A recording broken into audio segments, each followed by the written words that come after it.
శ్రీమాత్రే నమ. జయ గురు దత్తాత్రేయ నమ.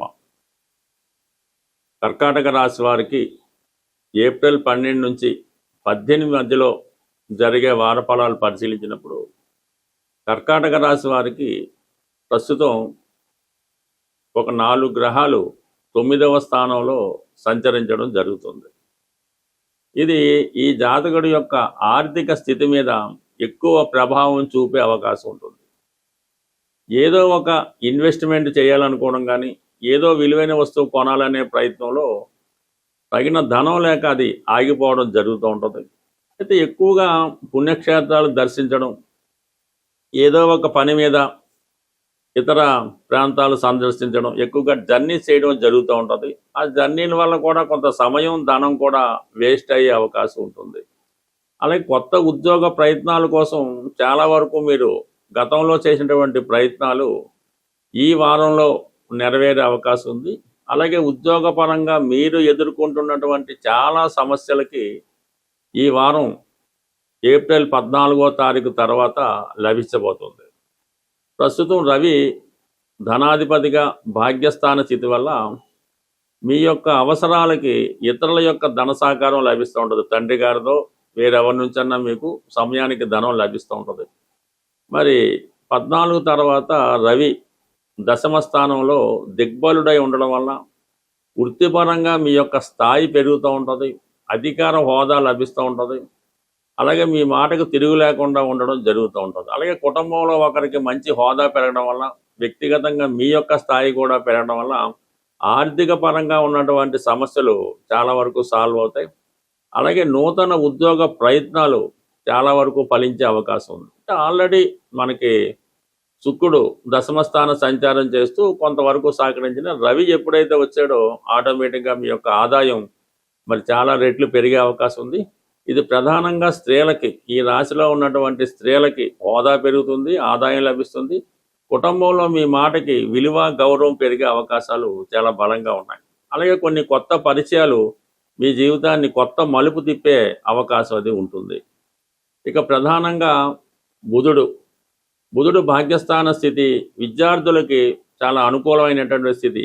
మీరు ఒక ఇంటర్వ్యూలో అటెండ్ అయినా, ఏదైనా కొత్తగా కాలేజీలో సీటు కోసం ప్రయత్నం చేసినా, చిన్నపాటి ఉద్యోగం కోసం ప్రయత్నం చేస్తున్నా మీ యొక్క ప్రయత్నం చాలా వరకు నెరవేరే అవకాశం ఉంది. ఇలాంటి నిరుద్యోగులకి ఏదో విధంగా ఉపాధి అవకాశం లభించే అవకాశం ఉంటుంది. బట్ అయితే మరి పెద్ద స్థాయి ఉద్యోగం కాకుండా ఒక టెంపరీగా మీకు సరిపోయే విధంగా ఒక చిన్నపాటి ఉద్యోగం మీకు లభించే అవకాశం ఉంది.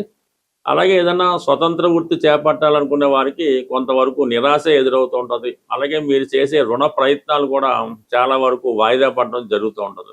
ప్రస్తుతం మీకు అష్టమ స్థానంలో రాహుగ్రహ సంచారం వల్ల ఈ సమయంలో మీరు ఏ ప్రయత్నం చేసినా, ఏ వ్యాపారం చేద్దాం అనుకున్నా దానికి తగినటువంటి ఆర్థిక వనరులు దొరకడం కష్టమవుతూ ఉంటుంది.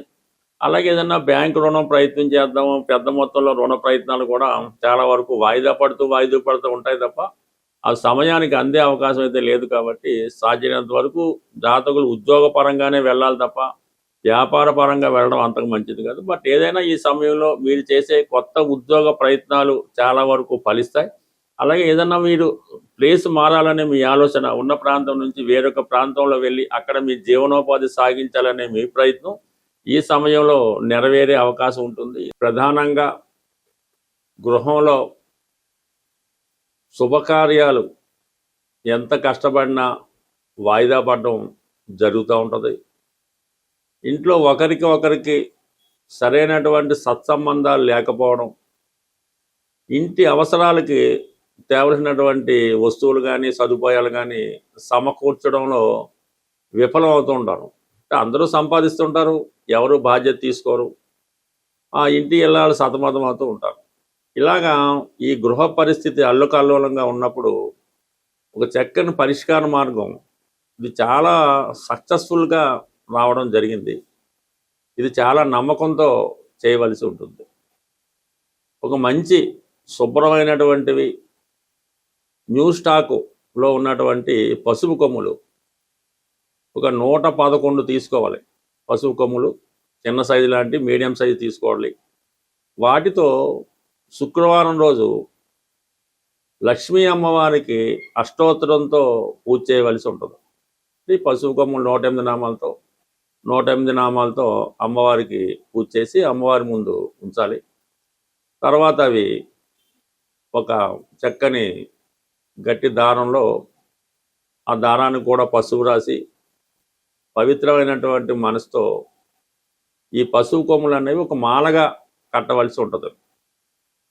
ప్రతి పసుపు కొమ్ము కట్టేటప్పుడు ఈ అమ్మవారి నామాన్ని జపిస్తూ ఈ 108 పసుపు కొమ్ముల్ని ఒక మాలగా తయారు చేసి మీ గృహం ప్రధాన గుమ్మానికి కట్టవలసి ఉంటుంది. అంటే మామూలుగా మామిడి తోరణం కట్టినట్టుగా ఈ 108 పసుపు కొమ్ములతో చేసినటువంటి మాలని చక్కగా అలంకరించడం వల్ల మరి మీ గృహంలోకి చాలా వరకు మంచి ఎనర్జీ రావడం జరుగుతుంది.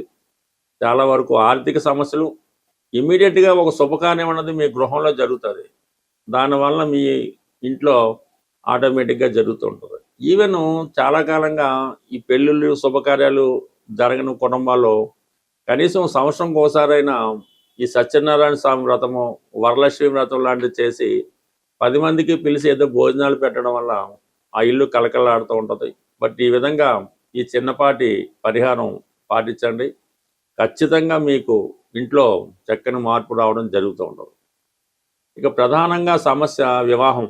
ఇప్పుడు అమ్మాయిలకి పెద్దగా వివాహ సమస్య అయితే లేదు.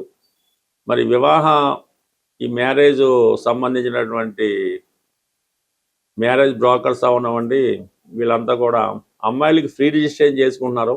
అబ్బాయిలు అయితే డబ్బులు కట్టవలసి వస్తుంది. మీ యొక్క అబ్బాయికి కానీ మీరు అబ్బాయిలు అయితే తొందరగా వివాహం జరగడానికి ఒక నమ్మకంతో చేసే పరిహారం. అంటే ఏదైనా ఒక వారమో ఒకసారో చేస్తే సరిపోదు.